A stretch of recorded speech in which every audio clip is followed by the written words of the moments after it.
And welcome back to Steel Truth, everybody. Good evening for our second edition tonight. We have a really great show with Patrick Halley coming on to talk to us from National File. He is breaking open what I consider to be a massive monster story, and it just shows the duplicity and the complicity of our own government working against us, taking taxpayer money and circling it around their own slush fund.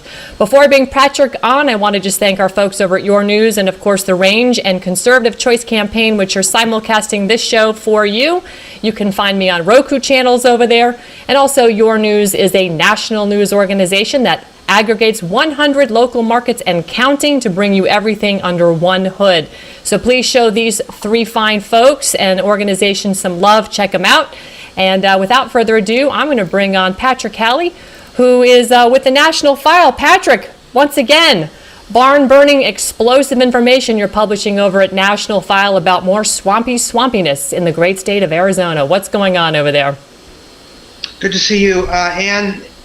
I'm not too happy to report that the Arizona governor, the Republican, Doug Ducey, has been dragging his feet on reopening the state of Arizona. And now we may know why. Governor Ducey is on the board of governors of Translational Genomics Research Institute, TGen, which is working with the state of Arizona, which is getting funds from the state health department to carry out testing in the state of Arizona. Now, TGen is an affiliate of City for Hope, which is a national organization based in California. They are one of the people who are making a coronavirus vaccine. A representative of their group predicted that clinical trials for their vaccine would not begin until late 2020. In March, they predicted that it would take 6 to 8 months before clinical trials begin. Now, the Flynn Foundation gave $100,000 to TGen in March.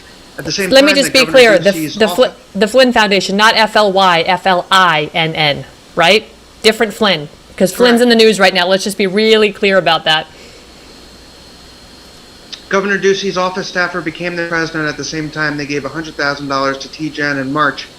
TGen has gotten a subaward in the past from the Bill and Melinda Gates Foundation, which gave a grant to a partner organization. TGen got a subaward from it in 2017 on tuberculosis research.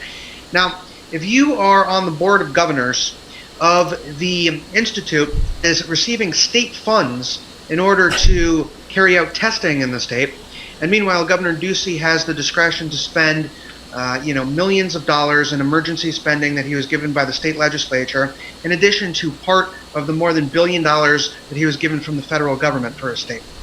And if he is on the board of governors, which he is, of the institute that is receiving state funding, that's a massive conflict of interest. It's even more of a conflict of interest that this institute is an affiliate of one of the candidates to make a coronavirus vaccine, and that these clinical trials are not going to begin for many months to come. This totally calls into question Governor Ducey's motives in not hurrying up the process of reopening the state as Governor Kemp has done in Georgia. Right. Let me pose this to you, because also that it has not been widely reported yet is the former Governor Hull's duplicity in all this, because back in 2002, the very same year that gave birth to TGen, it appears that she was able to sign into law House Bill such and such, whatever the number is, I don't recall, I think it's 2044, to basically not only mandate mandatory testing should a pandemic break out, but also mandatory quarantine, mandatory surveillance, and of course a mandatory what? Vaccine. So now you have these two things, TGen coming into birth in 2002, Governor Hull pulling this forward, and then of course 2003 when Janet Reno took over, she's down flying around her swampy friends in Mexico with Vicente Fox. We all remember him with his F Trump routine, also partnering TGen with biometrics, the Mexican version thereof, to sort of look at the same sort of solutions going forward. Is this, I mean, Patrick, I don't know, is this ever going to get fully exposed, or are we just going to sit here and beat the drum and be the, just sort of these lone voices in the wilderness? Because this is ridiculous. Well, Democrats follow the teaching of Rahm Emanuel to never let a good crisis go to waste, and that applies to the Rhino Republican establishment as well.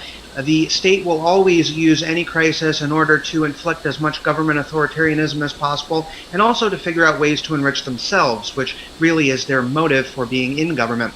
Government is a secular virus that just continues to get bigger and more powerful, but the people within government are there to enrich themselves. If you look at what's going on with Governor Ducey, you will see the fact that the Chi-Com government, Right. a think tank that partners with the Chi-Com government, put out a list of friendly American governors, which Secretary of State Mike Pompeo referenced in a recent speech. And Governor Ducey, the Republican, is on that list of China friendlies. This is a very bad situation, considering that Arizona is a swing state that is necessary for President Donald Trump to put on the map in the red column in November. And, you know, we're not just looking at a situation where Democrat governors are shutting everything down, but in Ducey's case, we have to be critical of the Republican governors as well. And that's something that the Republican establishment is not going to do. They're not going to hold these people accountable. So it's up to people to hold these people accountable, because the state of Arizona needs to reopen. We have lost millions upon millions of jobs. Our economy has been absolutely devastated in real time over the last few weeks. That's right. This is a historical travesty. It's going to be a black mark in the history of this country, what the government and what the political class has done to us using this crisis and refusing to allow it to go to waste. So I'm putting up on the screen, this is a whiteboard, essentially, of a meeting that was held a couple of days ago over the weekend. I think you've seen some of the same data where it looks at the funding sources for what we're talking about right now. And the Bill and Melinda Gates Foundation sits at the top of financial disbursements to organizations like City of Hope, which is the owner of TGen, but also the WHO, the NIH, and the CDC. And what we're now seeing, play out in these real-time Trump Corona rally press conferences, as I'd like to call them, because essentially we have now been cut off from Trump rallies because we can't assemble more than 5 at a time anywhere. This is part and parcel of a bigger problem. This is that whole swampy NGO, those non-governmental organizations, those foundations that are just circulating money around through their bevy of friends. And you're looking at CDC, NIH, and now WHO, which we know has been duplicitous in covering up the China virus. Fauci sitting on the board and working with these people. How do we interpret the president who is still doing these Trump rally, Corona rallies with Fauci sitting in the room? Is he just hanging him out there like a fresh piece of meat for the rest of us to take a swipe at because we see through this? Or do you think he's not aware of the situation at this point? He's definitely aware of the situation. The fact of the matter is that the president needs to stop these press conferences because the polls have been dropping. The polls went up a little bit at first, but they've been dropping ever since. We don't want to see the president surrounded by epidemiologists. We don't want to see him surrounded by Bill Gates stooges in a room with John Carl, Caitlin Collins, Jim Acosta, etc., the fake news people. We want to see Trump triumphant. We want to see Trump out on the campaign trail. We want to see Trump surrounded by his people, his supporters at massive stadiums, chanting, "Lock her up," taunting Sleepy Joe. We want to see Trump in triumph. And that's what we need to do. But we need to reopen the country first.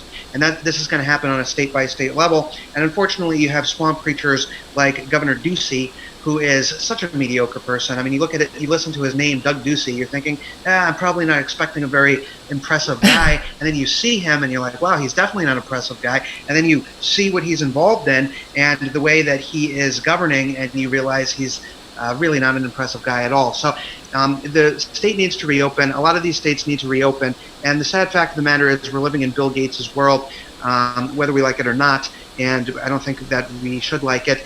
And, if we can choose to believe the story that Bill Gates started in his garage, who would have thought that Bill Gates, when he was just bootstrapping his way to the top, starting in his garage, he was someday going to be a vaccine oligarch. See, you can make it too.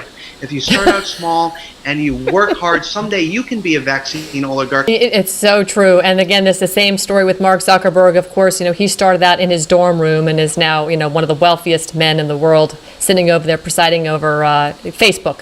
Another CIA operative or, stooge, if you will. I don't know, Patrick, this whole thing smells to high heaven, and I agree with you. We want to see President Trump. Listen, I did an interview today with Joe Flynn. I was on the iHeartRadio with him earlier this morning, and we were talking about his brother's case. Of course, obviously, the news breaking recently is very exciting. Mira Bartiromo went out and tweeted this morning that it looked like exoneration was forthcoming for General Flynn this week, which is absolutely music to all of our ears. Do you think that is the crack in Pandora's box, really, to now, once we turn that corner, see the exoneration of General Flynn, that everything else for the deep state, the wheels will fall off the bus and we'll start to see these quote-unquote indictments and arrests come forward, be unsealed, etc.? Well, I'd like to see General Flynn go back into the White House. That would be nice. 100%. I'd like to see him I think we've spent too much time with Mr. John Bolton and his walrus stash listening to what that guy has to say. So I'd like to see General Flynn get back into the White House and affect policy, because that's ultimately what we want to do here. We want to affect policy and move the world in the right direction. Great. Well, let's keep our fingers crossed. Patrick Halley, National File. We can find you over at Halley Reporter here at National File. I have all of your information linked in the description box below. Appreciate you stopping by this afternoon for another edition of Steel Truth. As always, you bring it, Patrick. You bring the heat. Thank you, Ann. All right. Good night, everybody. We'll see you again for another edition. Take care.